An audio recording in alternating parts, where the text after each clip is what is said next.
자, 선수금은 수주공사, 수주품, 기타 일반적인 상거래에서 발생한 선수액 이렇게 되어 있네요. 자, 선수금의 반대쪽에 이름이 뭐 있었어요? 먼저 준 거잖아요. 선급금 기억나시죠?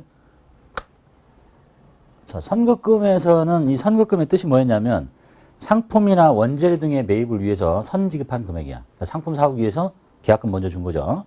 자, 이거는 이제 나중에 이 상품이나 이런 재고자산 등이 들어오고 본 계정으로 대체될 거고, 정반대의 개념이 이제 선수금이에요. 미리 받은 거죠.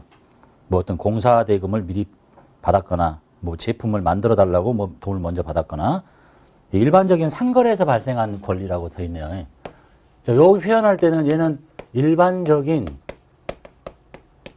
상거래와 관련돼서 돈을 먼저 받았다고 표현을 하고, 그럼 여기는 뭐라고 그래야 돼 있어? 일반적인 상거래와 관련돼서 돈을 먼저 줬다고 해야 되는데, 표현을 보니까 상품, 제품 등의 원재료를, 상품이나 원재료 등을 사기 위해서, 상품이나 원재료를 사는 건 상거래 맞아요. 근데 요거는 범위가 좀 넓었죠. 그때 기억하실랑가 모르겠는데, 선급금은 상거래와 관련된 돈 준 게 아니라, 거기 맞지, 여기까지 맞는데 그거 아닌 차를 사려고 계약금을 줬다든지, 비품을 사려고 계약금을 줬을 때도 선급금을 썼던 거예요. 그때 뭐라고 그랬어요? 원래라면 그 이름은 요 이름을 썼어야 되는 거죠. 건설 중인 자산이라는 이름을 써야 되는데 실무 관행상 좀 껄쩍지근하잖아. 그거 금방 들어올 거잖아. 그러니까 이게 상거래와 관련된 뭐 상품을 사오거나 원재료를 사오기 위해서 돈을 먼저 준 거는 상거래가 맞지만, 그렇지 않은 어떤 차량이나 비품을 사온 것도 이렇게 묶어서 쓰는 거예요. 근데 이제 선수금은 딱 상거래라고 했죠. 그러니까 상거래가 아닌 게 있어야 될 거 아니야, 그럼. 이게 바로 예수금인 거예요. 바로 이어지는 거예요. 그래서 얘는 상거래냐 아니냐를 구분을 짓는데, 이 반대쪽은 상거래냐 아니냐를 따지지 않고 그냥 실무 관행상 이렇게 다 묶어가지고 쓰더라. 엄밀히 따지면 상거래가 아닌 거는 건설 중인 자산을 써야 되는데, 그 얘기는 모르셔도 된다고 그랬어요. 그냥 시험 보실 때는 상거래 따지지 말고 그냥 뭘 살려고 계약금을 먼저 줬다 그러면 선급금을 쓰시면 좋겠다. 여기가 없더래요. 살펴봅시다. 자, 창제상해로부터 상품 50만 원을 주문 받습니다. 주문 받은 건 거래가 아니에요. 그런데 계약금 10만 원을 동전 발행 당좌 수표로 먼저 받습니다. 돈 먼저 받는 거죠. 뭐 받았냐? 동전 발행 당좌 수표 받았어요. 타임 발행 당좌 수표는 통화 대형 증권이니까 현금이라고 하시고 10만 원. 자, 뭐야 이게? 미리 받은 거잖아. 뭐와 관련돼서? 상거래와 관련돼서. 상품을 주문하는 것은 주고받는 건 상거래니까. 그래서 쓰는 이름이 선수금이라는 얘기입니다. 지금 부채죠. 그 다음에 주문한 상품을 인도하고, 즉 물건 내보냈어요. 이제 계약금을 뺀 나머지를 자기합수표로 받습니다. 상품 매출 이제 발생하면 되겠죠. 수익 잡고 상품 매출 주문한 물건을 보냅니다. 얼마냐면 계약금하고 잔금이 40이니까 50만 원어치 팔았나 봐요. 미리 받아놨으니까 이거 뺀 나머지만 상대방이 주겠죠. 선수금 잡힌 거 먼저 빼고요. 부채 줄여주고. 이렇게 생겼다 이렇게 없어지는 거니까. 그 다음에 나머지는 자기합수표 받습니다. 자기합수표 뭐야? 통화 대형 증권이죠. 현금 40만 원 이렇게 생겼다가 없어지면 되겠네요. 반대 사람 볼게요. 창제상해로부터 주문 받았다니까 내가 만약에 창제상해야, 내가 지금 상품 살라고 계약금 준 거잖아요. 뭐 줬어요? 동전 발행 당좌수표를 줬어요. 내가 지금 당좌수표 발행한 거야. 그럼 뭐라고 해야 되겠어? 당좌 예금을 줄여야 되겠죠. 당좌 예금의 감소로 처리합니다. 나의 당좌 예금 통장에서 빠져나갈 거니까. 상품 살려고 돈 먼저 준 거잖아. 선급금 이렇게 처리하시고 10만 원. 여기 배웠던 거 정리하는 겁니다. 자, 그 다음에 이제 진짜 물건이 들어와요. 나한테 상품이 들어오겠죠. 상품이 50만 원어치 들어옵니다. 근데 미리 준 돈 있잖아. 선급금 빼고 10만 원 빼고 나머지는 자기합수표를 해주겠다니까 난 자기합수표를 준 거야. 나도 자기합수표는 현금이죠. 현금 나갑니다. 40만 원 이렇게. 그래서 이제 보통 서적들은 선수금, 선급금 같이 설명하고 외상매출금, 외상매입금 그렇게 설명하는 게 좋을 것 같긴 한데, 예?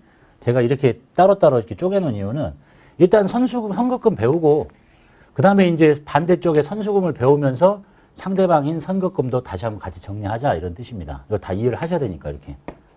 내가 이런 상황이 있던 거 먼저 배웠고 반대쪽 상황 봤으니까 이걸 다시 정리하시고 이게 사라지는 것도 정리하시고요. 1번 거래처 우일 상사에 완구용품 200만 원을 매출합니다. 매출하기로 계약을 했습니다. 계약 대금의 10%를 자기압수표로 받았습니다. 자, 자기압수표가 들어왔다는 얘기는 현금이 들어왔다는 얘기겠죠. 10% 20만 원 미리 받은 거죠. 선수금 거래처 것이고 2번 진위 상사에 판매용 자전거 400만 원을 판매하기로 계약하고 계약 대금의 30%를 당좌예금 계좌로 받습니다. 차변에 당좌예금 자32 120만 원 미리 받은 돈 부채 선수금 3번 지난달 매출 계약 8월 28일 날 했네요. 서삼상사에 상품 300만 원을 판매합니다. 그리고 계약금을 차감한 대금 중에 100원 현금 받고 나머지 외상. 그럼 8월 28일 날 계약금을 받았을 텐데 금액이 얼마인지를 안 가르쳐 주니까 8월 28일자로 들어가서 선수금으로 처리됐고 30만 원이라는 걸 확인했습니다. 그래서 9월 달로 와서 오늘 9월 3일 날 진짜 상품을 팝니다. 상품 매출 300. 근데 미리 받은 금액 선수금 확인했었죠. 30만 원. 거래처 서삼. 그리고 이제 나머지 100만 원은 현금 받고 차변에 100만 원 현금. 잔액은 외상. 이 거래 상거래죠. 외상 매출금 거래처 서삼 이렇게 처리하시면 되겠죠. 네 번째 무사상사의 상품을 500만 원에 판매하고 미리 받은 계약금 50을 빼고 이제 계약금 알려줬네요. 이건 선수금이겠죠. 대변에 상품 매출 500 미리 받은 돈 선수금 거래처 걸어서 없애주고 50 그 다음에 나머지 대금 중에서 100은 동전 발행 약소금 이 거래가 상거래고 상대방의 발행한 약소금이니까 받으름이라고 해야 되겠죠. 무사라고 걸고 금액은 100만원 그리고 잔액은 1개월 후에 나머지 잔액은 여기 있는 350이겠죠. 물건을 팔고 외상이죠. 외상 매출금 거래처 입력하시고 그리고 자격시험에서 어음의 만기가 제시되지 않으면 다 단기라고 가정하고 푸시면 되겠습니다. 5번 광호상사와의 판매 계약이 해지돼서 8월 30일에 받아놨던 수령했던 계약금을 보통예금 계좌에서 송금합니다. 그러면 이것도 전표를 뒤져가지고 8월 30일자 광호상사로부터 45만원을 미리 받아서 선수금 처리해 놓은 게 있네요. 그러면 9월 5일자로 선수금이라는 부채를 없애고 거래처 걸어서 금액은 45만원이라는 걸 확인했고 이걸 다시 돌려주겠다 보통예금에서